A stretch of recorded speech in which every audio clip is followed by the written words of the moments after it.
Welcome to the Jill on Money podcast. It is Thursday, October 7th. How you doing, Mark? I know. It's amazing. And I just still waiting for, I really need the weather to get more like in the 50s, not the 60s. Just saying that right now. Thanks so much for listening. We love hearing from you. And this is the program that tries to help you make really smart financial decisions, wherever you are in your life. We just want to hear from you. You can go to jillonmoney.com, just click on the contact button. And if you want to come on the air, do tell, because Mark will do the rest. Now, Mark, remember when we had that guy on the air? His name was Alan, and he had a real rotten situation where he had these 3 kids. They were all in private school, and he had run up a bunch of debt, like $100,000 in debt. And he was freaking out. And I thought everyone was going to hate on him because he makes a lot of money in New York City. But they were actually really nice. We had a wonderful community response. The Jill on Money community kind of came together and helped him out. And then we actually asked one of our guests about how he can talk to his kids about the financial problems they were in. So what I wanted to let you know, Mark, and everybody, is I followed up with him because I was worried about this guy. And I just shot him a note. I'm like, hey, I'd love to talk to you. Just tell me what's shaking. When we got off the air with him, Mark, the first time around, did you think he was going to take our advice of listing his apartment and selling? Mark doubted that he would do it. However, he and his wife have listed the property and they are trying to sell it. So here's the thing. The housing market is still pretty fire hot, but in New York City, where he lives, it's a changing market. It's not following, and it really cratered during COVID. It's coming back now. When we talked, we thought that his apartment was worth about $1.3 million, and he's got about $800,000 on the mortgage outstanding, and then $100,000 in debt. Okay, so he said that they listed the property for 1.2, and they got a bunch of people coming through, but they haven't gotten an offer yet. So here's my question to you, Mark. Let's say he can sell the apartment not for 1.2, but for 1 million. He'd be able to pay off his debt, the mortgage debt. He'd pay off the credit card debt and all the other stuff that's accumulated. He put $100,000 in the bank, but I'm not sure his cash flow is going to get that much better. I mean, he probably will save some money on housing costs just because he was in an apartment that had maintenance and all that stuff. So he probably can rent and save a little bit of money. Would you advise still to sell just to kind of get his head and his family's head above water, maybe risking that he could slide back again? Me too. I am scared. I'm hopeful, and this is what I said to him, and I actually got his wife on the phone also, which was kind of nice. I said, look, I'm okay with that happening, but you guys have to take this so seriously because I don't think there's another safety net for you. You wouldn't be able to say, oh, well, we've refinanced. That's how they've gotten out of debt every time. They've refinanced. So it's almost like the housing appreciation has bailed them out. And it's not going to be there next time. So it really means having difficult conversations with each other and with the kids. And, already tells me, oh, the oldest one went to go look at schools, right? So he tells me the name of the school, a small liberal arts college. I said, by the way, you're not paying one dime towards that. And I said, just to be clear, I would really be remiss if I didn't tell you that you should not absolutely contribute one penny, and these kids should be going to public school. That's it. Was not received well, but it landed. How about that? Okay. I think they are scared. That's what I think. I think they are scared, and that's a great motivator.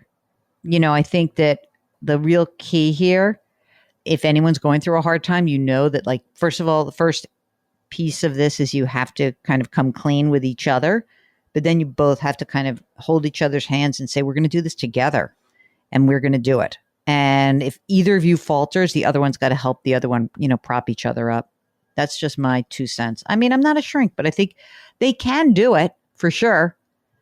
Yeah. I mean, I think that their lifestyle is not going to change a lot until the 3 kids are out.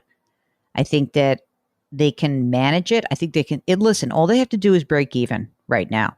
All they have to do is like keep putting some money into retirement and break even. They don't even have to save a lot more. They don't have to max out retirement even. I just want them to not go into debt. And then it's going to be a real test of them to see whether they can do that. But it's a longer time. You know, they've got kids of varying ages. So I don't know. I'm worried, but hopeful. How about that? Here's a question from Danielle about 529 plans. She plans on investing in the Michigan 529 plan to take advantage of the state tax deductible incentive. That's great. This is so funny. Hold on. It's not for someone else's. It's her own 529 plan. She says, I'm 23 with no kids, no partner, no plan to have kids, but I'm the type of person to plan for the worst and hope for the best. I'd rather start saving in the event of having little monsters. Ha ha ha ha. I plan on using some of the money for my own grad school expenses in the near future. My company offers $8,000 a year for grad school. So hopefully I wouldn't have to pay too much out of pocket. She's got excess cash, few expenses, max out all the retirement contributions for the IRA and the 401k. Danielle, don't do this. I would not do this. Would you, Mark? She's got $8,000 a year for grad school already. Totally not. I would not do it for potential future kids. Slow down, Danielle. Jim writes, all right, here, I'm taking a breath because remember someone said I went into the next email too quickly. Ready? There we go. Jim writes, I'm 66 years old, retired. My wife and I are receiving Social Security. I took a home mortgage out, $125,000 at the age of 56, and it was to act as a bridge until I was 59 and a half. The interest rate was 3.5%. I've got $1.4 million in savings, and I'm averaging 10% return on investments. I still owe about $100,000. It's the only debt we have. I'm having a hard time justifying paying it back in a lump sum. Then don't. I don't think you should, Jim. I don't mind you. I mean, you're receiving Social Security. How much money are you pulling out of your portfolio? That's my question. I wouldn't pay it back. I wouldn't start. I mean, you could start to pay it back when it's more equity and you can accelerate it. But you're right. I would say just keep it as is. You're in great shape. Keep doing what you're doing. Nancy writes, Hi, Jill. I love your show and your ability to see the overall complexity of a situation. I wanted to run my situation by you to see if there are any changes or optimizations I can take advantage of. I like that word, optimization. Okay, Nancy's 58. She's single. She's a retired teacher in New York State. She says she receives a pension of $50,000. It's taxed at the federal level only. That's kind of a cool thing also about in some state plans. Okay, house is paid off, no debt. Pension covers all of my expenses. All right, now Nancy says I have a new opportunity that provides $30,000 in part-time 1099 income. I'm going to invest $19,500 into a Roth 401k ASAP. And I plan to potentially do this through age 70. And then I'll take Social Security. All right. $400,000 that's in a rollover IRA, $225,000 in a Roth, $20,000 in a taxable account. She says, should she convert to a Roth before she turns age 59 and a half? If so, should she convert at the top? Should she convert part of it? What should she do? Mark, do you want to convert this or not? Because I tell you where I'm leaning on this. Nah, I don't think so either. I say don't convert. By the way, you're 58 years old. You don't need this money. Not only can you put your 19.5 into this Roth 401k, you're over the age of 50. So in fact, you can put in more than 19.5. You can put in the catch-up contribution, 6,500. You can put in of your $30,000 in part-time income. You could basically put 26,000 into a Roth 401k. That would be kind of cool. I mean, I guess you just have to be able to pay your taxes due. But yeah, that's what I would do. Yeah, she just says $20,000 in taxable accounts, but no cash. And by the way, if you don't have an emergency reserve fund, then don't even put 19.5 into the Roth. Build up an emergency reserve fund with some of the $30,000. Okay. Stan writes, he's 39. His wife's 37. He puts Stan in quotation marks. Hi, my name is Stan. Stan the man is 39. His wife's 37. They have small Roth IRAs.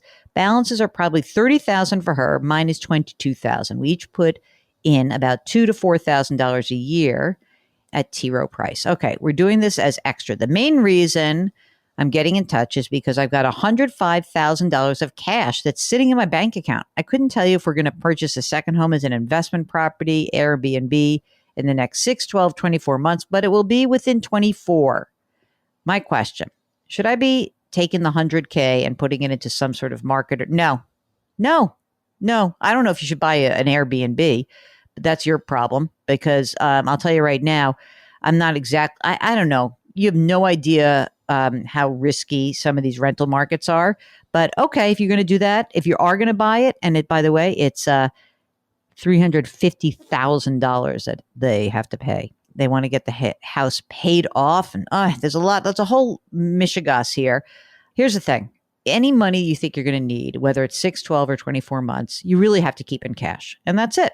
So if you're going to purchase a home out of state and get the house paid off through Airbnb, that's all good. And then moving that over, it's all fun. I like this idea in general, but just be careful. I don't know, gang. I'm feeling a little bit like the music's going to stop playing in this crazy real estate market and something's going to happen. What do you think, Mark?